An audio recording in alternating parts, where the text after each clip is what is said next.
Well, it's been part of our political landscape, it seems, forever. The ritual of two states holding the strings for the first crack at how voters feel about declared presidential candidates. But that could change. There is a push to redo the primary calendar. The Iowa caucuses and New Hampshire primary could end their opening acts for the 2024 election. We'll see. Well, joining me now is Julia Manchester. She is national political reporter for one of the top political websites in the country, The Hill. Julia, good to see you today. People have been wondering, why do Iowa and New Hampshire get all the love for those first political tests?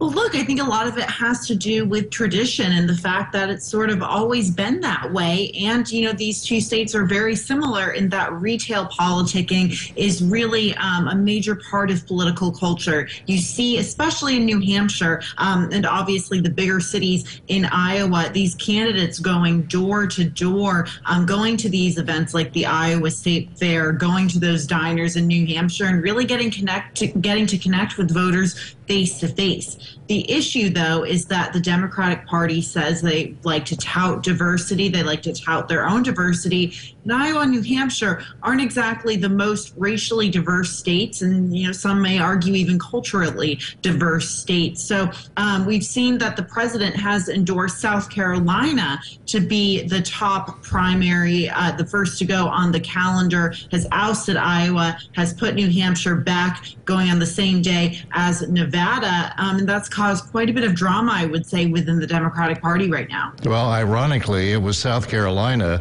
that saved Joe Biden's campaign that ended up with his presidency.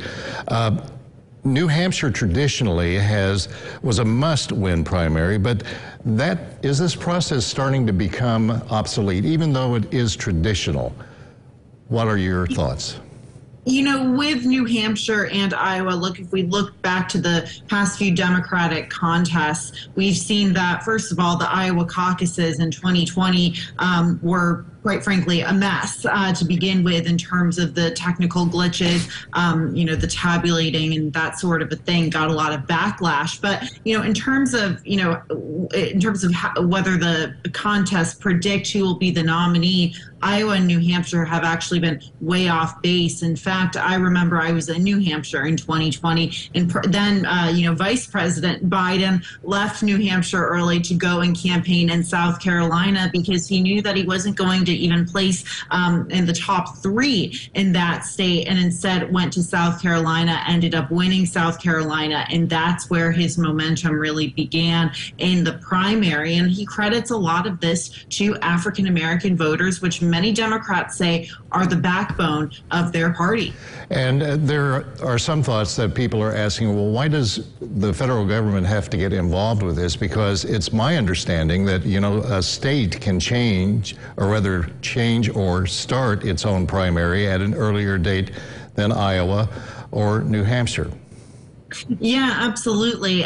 You know, in terms of this process, in terms of the Democratic primary, a lot of that falls with obviously the Democratic National Committee. The White House in their political arm is making a very, I would say, major political statement right now. And it's caused, like I said, a rift between some Democrats. Jeanne Shaheen, the senator from New Hampshire, didn't go to a ball held at the White House last week over the fact that she was upset that the president endorsed a plan that would have put South Carolina ahead of New Hampshire. So there's definitely, I would say, a lot of internal inside baseball playing out there. And, you know, there is the question of, okay, is this Biden essentially, you know, paying a political favor to his allies in South Carolina? Others would say, and backers of Biden would say, this is him, you know, going with a state that more represents the Democratic Party. But there's been quite a bit of backlash to that decision. And we've got a little less than 30 seconds. I have to bring this up.